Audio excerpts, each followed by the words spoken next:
West Orange is probably noteworthy for its suburban character. It's a very nice community. So they really offer a lot for the kids. Every day we have arts and crafts. We have activities like basketball, we have soccer, we play tennis with them, wiffle ball. I raised my boys here and my daughter here. It's always been a lovely town. I've been up here 37 years, so I must like something about it. The community spirit is tremendous in this town, and it's getting better all the time. Like all charming communities, West Orange is more than the sum of its parts. Residents of West Orange relish the ease of living offered here. But whether they're discussing the excellent school system, the caring social services, the protection offered by police, fire, and first aid units, or the municipal master plan that emphasizes continued quality of life, it's clear that every aspect indicates that West Orange is a township that provides suburban charm in a modern community.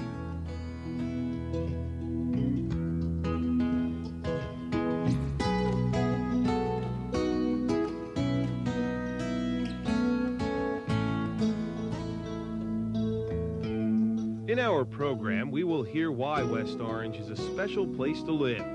West Orange is, after all, a community made up of many different people who have chosen West Orange as their home.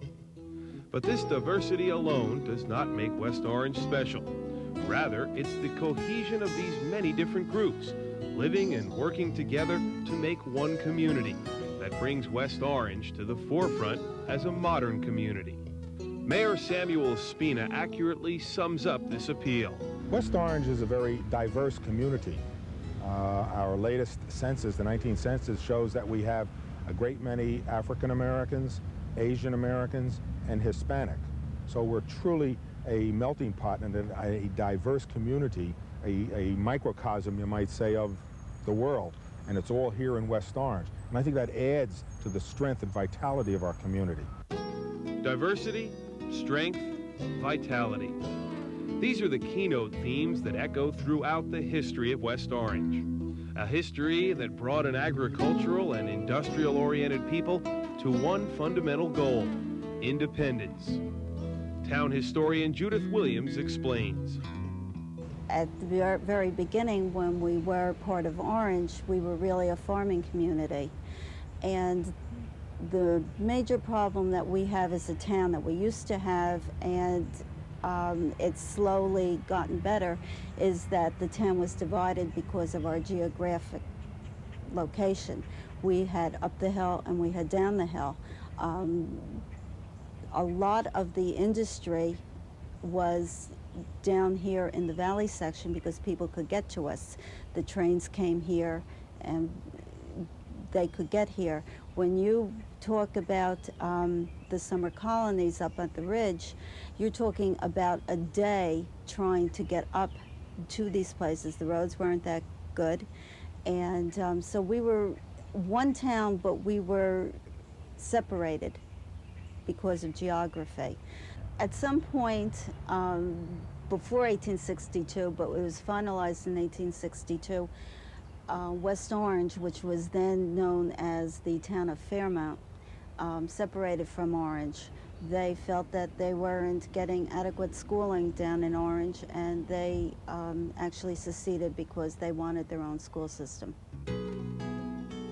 By establishing its own identity through this move, West Orange changed slowly from a community based on industry and agriculture to one where people could come to escape from the rigors of city life.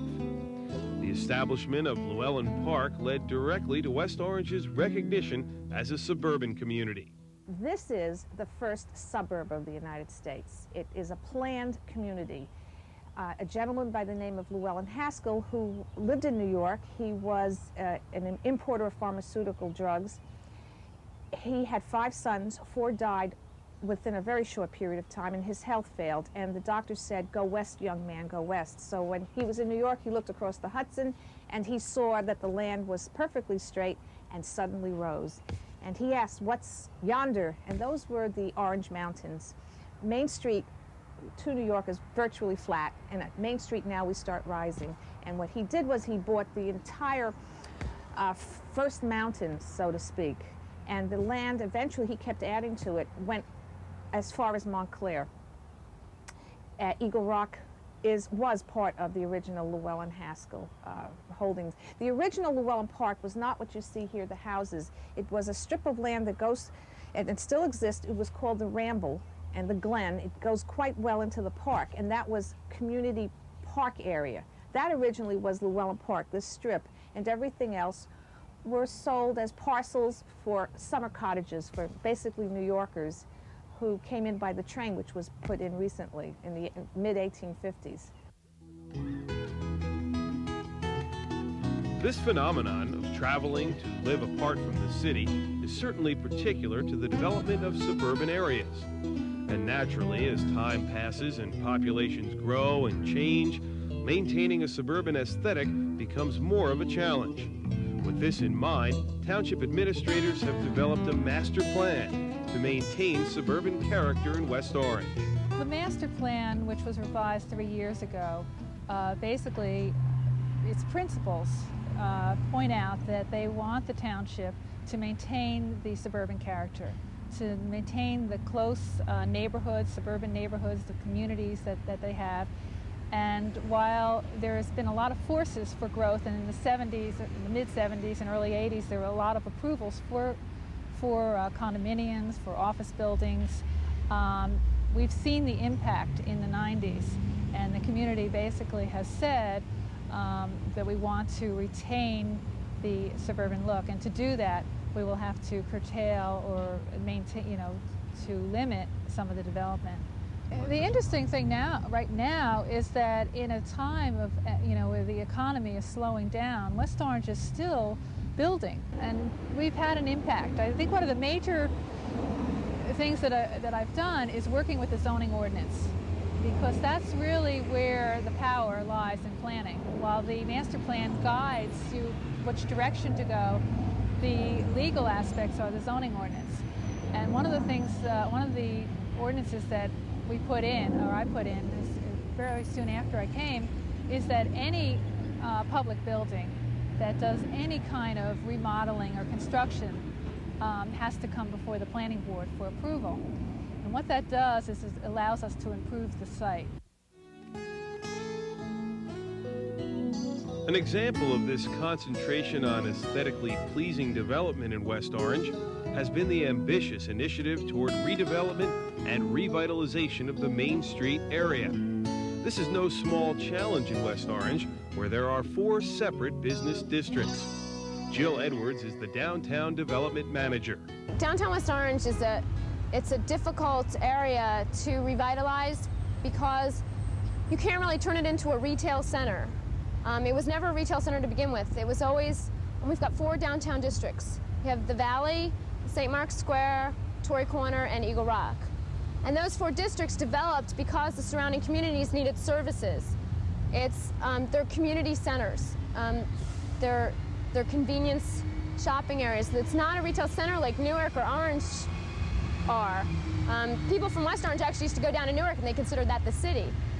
So they considered downtown West Orange the area where they would get, they'd go to their tailor and they'd go to their hardware store and they'd go to the bakery. But there are no clothing stores downtown, and actually there's one clothing store and there's another coming in, which is great because those are the kind of stores that make people come down and browse, and that's what we like. We're never going to turn into a retail center, and we're not going to fool ourselves. But we want people to do their convenience shopping down here, which has been falling off because of all the malls. It's almost difficult in a way because we've got to try and tie these 4 districts together as one downtown area, yet keep the individual identity of each area, which is why our logo, it's a diamond-shaped logo made up of 4 diamonds, and each diamond represents a different district. Raising awareness about downtown West Orange is a major effort of the West Orange Development Corporation. One method that has proven successful has been the annual West Orange Downtown Classic, a 3-mile run through the downtown district. The importance is really to bring people downtown. It gives them a good sense of community spirit and pride in their community. It's a beautiful day, and there are a lot of people down here watching, and it's great. We also bring people in from other communities that may not have ever come downtown before. They get to see what kind of services we have, what kind of businesses we offer, and it's a great way to publicize downtown. I think one of the things that has made this such a successful event is the cooperation that was extended between the various departments and the downtown group. But I think a particular thanks should go to Councilman John McKean, because it's an idea that he had. Last year he started it. This year he's been the ramrod behind it, and I think he deserves a real pat on the back. Last year was the first race. We had about 200 runners, and we're lucky enough this year we got about 350. So hopefully next year it'll be 500. It's just a great day for our families and for the community. I can't speak highly enough about the volunteers. Between Seton Hall Prep and West Orange High School, we have at least 30 students that are down here manning the race course to make sure it's a safe run for the racers. On top of that, Maisie Blasi was our volunteer coordinator. She brought people in from all over town to give out the bagels, the juice, and everything else. Based on the popularity of this event, it is evident that whether you're young or old, West Orange is a township focused on recreation and fitness. To this end, West Orange maintains an extensive park system, and the Recreation Department has activities for all age groups. We have a complete gamut of recreation for the very young right up to the senior citizens. And most of all, we're very proud of the activities we have for our senior citizens. We have a holiday party, we have a picnic, couple picnics, we have golf tournaments, we have all types of activities. We have bus trips, taking them to different sites throughout the metropolitan area, luncheons. We have a number of senior citizen clubs, which the township does contribute to so that they can conduct more activities themselves. As far as for the younger people, the younger children, we have a very close relationship and working relationship with the Mountaintop League, which provides a very valuable service. And I say thank you, members of the Mountaintop League, the coaches and managers, for all the work that they put into helping make these programs, both in baseball, basketball, and soccer. They're very active. We have a very active PAL organization, which also conducts baseball games, a baseball league, and they participate in a football league for, again, the northern part of the state. We have diversified programs for all age groups of the town. If anybody is interested in, in getting interested into recreation programs, they should call our office at our number 325-4150, and we'll be glad to send them, give them any information that they are requested. If we don't have the information, we'll be glad to put them in touch with any agency that might help them. We have a recreation program that started yesterday in the town in 6 sites in West Orange. It is at Colgate Field, Lafayette, Hazel Avenue School, Gregory School, Stagg Field, and Degnan Park. We have 6 sites throughout the township. Because the township is so spread out, we have to have it all over the town for accessibility to all the children. It runs from 9 in the morning till 4 in the afternoon.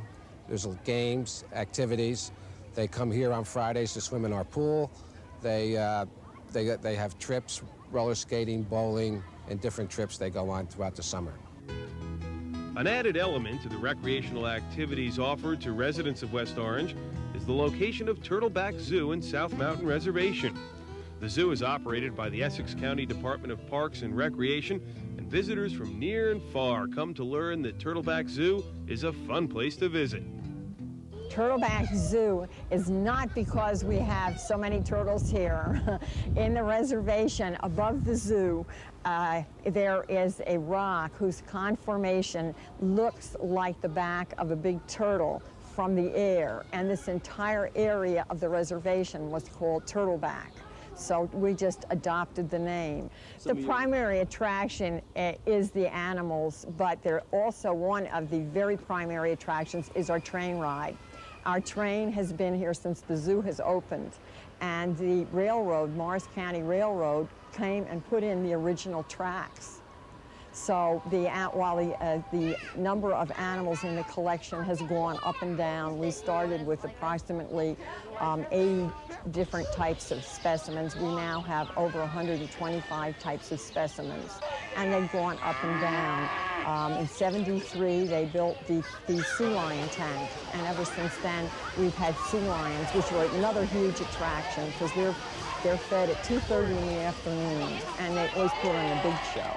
We just acquired penguins, a new set of penguins that are also a big attraction up in our seabird pool.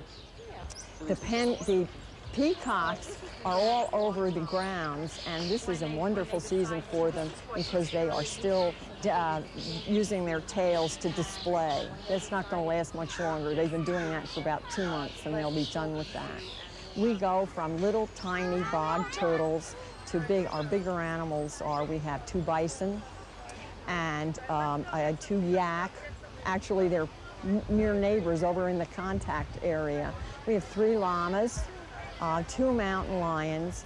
The zoo is trying to go toward New Jersey wild because everybody goes, that does not make an interesting display. But what they don't realize is that in New Jersey originally there were bison and there were mountain lions and elk and bobcat and bears. And this is what we would like to emphasize, not ignoring the farm animals. Our newest exhibit is our wolves, our gray wolf exhibit that was finished 4 years ago, and it was opened with 4 wolves. We have 3 now. We had 1 wolf that was antisocial, and she got sent back. And this is the kind of exhibit that we are trying to go toward, naturalistic, not bars, glass and wood, and a very nice display area. The zoo's location at Turtleback Rock has given it the aesthetic good fortune of being situated in South Mountain Reservation. However, the location of West Orange, literally on the side of this mountain range, has provided challenges throughout the township's history. Fully understood is the challenge this landscape provides to modern police and fire protection units. We've had to draw some special plans and designs as far as rescue and extrication is concerned because of the topography of West Orange. Our fire headquarters is at the 200-foot elevation approximately, and as we roll out of this quarters right here, we reach 650 feet plus when we get to Prospect Avenue. So the design of the community with the major arteries of, let's say, Northfield Avenue, Mount Pleasant Avenue, and Eagle Rock Avenue, along with the interstate Route 280, presents some very, very special problems. The history has indicated that the topography and the hills have always been a danger, irrespective of whether we have ice or snow or rain. But the addition of interstate Route 280 into West Orange has compounded the complexity of the problem. We've had to design our pumpers with special foam equipment to expand our capabilities because of the fact when we extend our service to Route 280 to vehicle accidents, whether it's a truck or whether it's a car, if there are people who are trapped, we provide the fire protection. There are no hydrants on Route 280. There are no hydrants on highways or interstates. Therefore, we have a very limited amount of water, and we've found that we've improvised by improving our capability in training and by improving the capability of designing the fire apparatus specifically for foam systems, which are very effective when you're on an interstate where there's not enough water. Proportionately, the expansion ratio is like multiplying a gallon of water 1,000 times the results of the foam product. It's been working very, very well. In addition, we've had our forces specially trained, and we've been equipped with the finest equipment for extrication by our mayor and the township council. They've supported us with fire apparatus and extrication equipment such as the Jaws of Life. Our people are highly trained and very experienced. We've had innumerable instances where on Route 280 we've had to not only involve ourselves in multiple accidents and extricating people from vehicles, but also involving tractor trailers and chemicals and gasoline incidents. They have occurred. We have been challenged. The topography adds another feature. We've had fuel, gasoline rolling down the pitch of Route 280. If we had a flat level ground, we would be able to contain and operate a lot differently.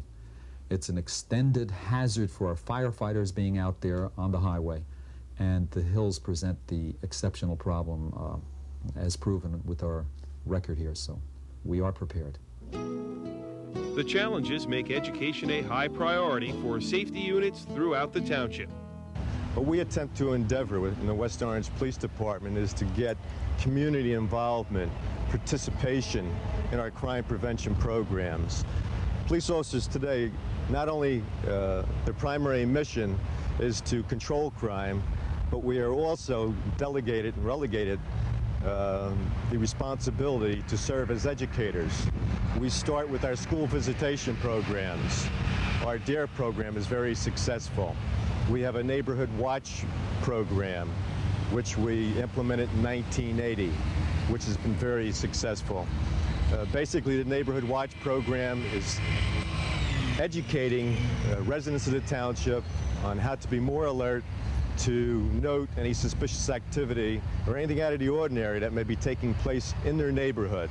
They're to pick up the telephone and contact us quickly on the emergency telephone number 911. And so without community support, cooperation, and input, the job of the police department would be that much more harder. Right. Fortunately, we do have that favorable response from the community, and we have developed a partnership with our various constituents. When I joined the department in 1964, the department in a township was a lot different than what it is today. We did not have a bubbling population. We did not have the transient population visiting shopping malls. We did not have the malls in those days. We didn't have the urban-suburban metropolitan mix that we have here in West Orange today in 1992. Police officers, when I first came on the job, received very little training, very minimal training. They were given a nightstick, a summons book, and told to go out and pound a beat with very little supervision. Today, I've seen the last 10, 15 years, there's been many progressive changes within police work. The recruits are better educated. They're much more progressively trained. There's an aura of professionalism about the police service today. And in addition, the job has become that much more complex. Police officers today have to develop communication skills, and which are probably more important than their firearm skills because of the volatile nature of society. Police officers have to develop verbal judo skills, as I label them. We have to diffuse people mediation types of events that occur within our community, domestic violence, juveniles congregating in on street corners. So police officers are much more educated, they're better professionally trained, they're very disciplined. Technology has come into law enforcement, we're into the computer era, so we're at the cutting edge of professionalism as we approach the 21st century. It is clear that for the West Orange Police and Fire Protection professionals, education is the key to prevention. One of the primary objectives of the fire department and primary service today, more than ever before, is to put more emphasis on fire prevention than on the fire suppression end of it. We use our fire suppression forces, our firefighters who respond to fires, rescue, and extrication, to involve themselves in fire prevention for the entire community. We offer everything from individual home, fire inspections of the home upon request, because we have no authority or jurisdiction to go into anyone's home, into the areas where we do have jurisdiction, which is all of the business establishments in this entire community, and all of the multiple dwellings where we also have jurisdiction and responsibility. The firefighting personnel are dispatched in service by radio. They're available immediately by portables if they're in a building, and they're utilized and very effectively in being out there during the course of every day during the week to provide this important service. The other aspect of the organization, which I felt in particular is very, very important, is that we are in the education business also. We're of course relegated to the area of our expertise. We state that we're in the education business because we do place special emphasis on providing extended programs for the school system. Education and prevention. These are the motivating factors behind a health services department that treats young and old alike. Most of our programs are geared for preventive health.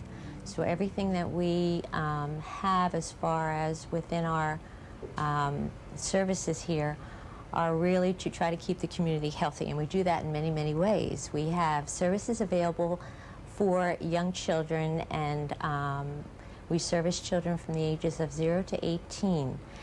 And those services include complete physicals, all the immunizations. We look at the developmental progress of the child. We're presently servicing about 500 children in our Child Health Conference. We also have an adult health program and a senior care program. The adult health program services a population of 18 to 59, and those people we really try to reach probably the most, because those are the people that are working that sometimes tend to neglect their health because they're busy within their own lifestyle. And they may not realize that we're here and that they can avail themselves of coming to us to have blood pressure checks or hearing checks, or be checked, say, for anemia or various health problems. Many times people are put on medication for blood pressure, and rather than going to the doctor on a weekly basis to see if the medication is working, they can come to us and we can monitor their blood pressure and then make the referral to the physician and let him know exactly what the blood pressure readings are. So it helps the resident by coming to us, and also it helps the doctor because it relieves the congestion within the office just to have a blood pressure checked. Well, our senior care program's been in operation since 1974, so it's really been in operation about 18 years now. And we have 5 nurses on staff just to help take care of some of the senior problems in town. I not only have nurses on staff, but we have nutritionists, we have a medical doctor, we have a podiatrist, I have an ophthalmologist, an optometrist, and a nutritionist. And all these services are available to any senior resident here in West Orange, age 60 and over. If anyone's interested in our program, they can call 325-4130. That's our main health center number. If they have a particular problem they would like to discuss, they can reach me directly by calling 325-4131. It is no surprise that the police, fire, and health services departments emphasize education and hard work. For West Orange is home to Thomas Edison's laboratory, the finest example of the results of hard work. Edison National Historic Site is Thomas Edison's laboratory, which was built in 1887, and his home at Glenmont in Llewellyn Park. It's comprised of the 2 units, and this was the site of Edison's invention factory. This was his laboratory where he invented products that would eventually, he hoped, be turned into commercial uses for the public to use. This is where the phonograph was perfected. This is where the first motion pictures were made. The storage battery was invented here, things that we still use today. Everybody comes here to visit. We have school groups, senior citizens, people who live in West Orange, people who travel great distances. We have a certain amount of visitation of people from other countries. The Japanese people, for instance, revere Thomas Edison and comprise a certain percentage of our visitation here. We'd certainly like to add that we'd like to see more folks from West Orange and the immediate communities in Essex County coming to visit us, and to spread the word to their neighbors, or perhaps when they have family or friends visiting, to bring them out. It's unusual. It's quite an honor to have a National Historic Site in your own hometown, and we're very proud of our relationship to West Orange and our place here on Main Street in town. So we'd like to have more people come and visit from the nearby community. We have an informational phone number people can call to find out when we're open and what hours tours are going out that day, or to ask other questions about Mr. Edison, and that's 201-736-0550. The desire for learning and experimentation that motivated Edison is exemplified in a school system that recognizes the importance of innovation. We've implemented a number of different programs that I think have really been very positive for children. One is a new reading program that is at the elementary school level that is really focused on excellent literature, and it really raises the level of interest of children in reading. And we found a direct correlation between that reading program and the amount of use that children make of libraries. We've started a new math program which deals with manipulatives, and it's a lot more creative and, in effect, promotes logical thinking instead of just rote memorization. There are a number of different experiences that children are having at the secondary school level. We've been very fortunate in having a middle school team program where teachers really get to know students. And the same teachers in English, math, social studies, science share those students, and it's a very personalized approach to instruction. At the high school level, we have a broad-based curriculum where many students are college-bound. In fact, we send more than 80% of our students to college. And we have a fine vocational program and affiliations with colleges and universities, including a 2+2+2 program with Morris County College, and that helps students who might want to go into engineering. There's no question about the fact that more people are moving here. We had an influx of almost 300 new students this year, and in the last 2 years, we've had about 9% of our students turn over each year. So there's an increasing population. People know that it's a place where their children can get a good education. I would just say to anybody who is watching and interested in West Orange to know that this is a very special community. This is a community where people care about each other. This is a microcosm of what the real American society is going to be like in the 21st century. This is a school district that represents the best in education and where children can succeed.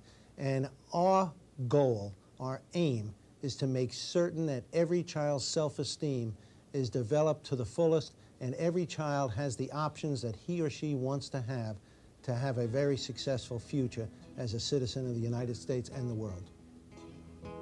During our program, we have touched upon only a few of the areas that make suburban West Orange a thoroughly modern community. Are there aspects of West Orange that you find special? If so, don't be silent. Let your neighbors, your friends, your family know. Tell anybody that there is suburban charm in a modern community. West Orange.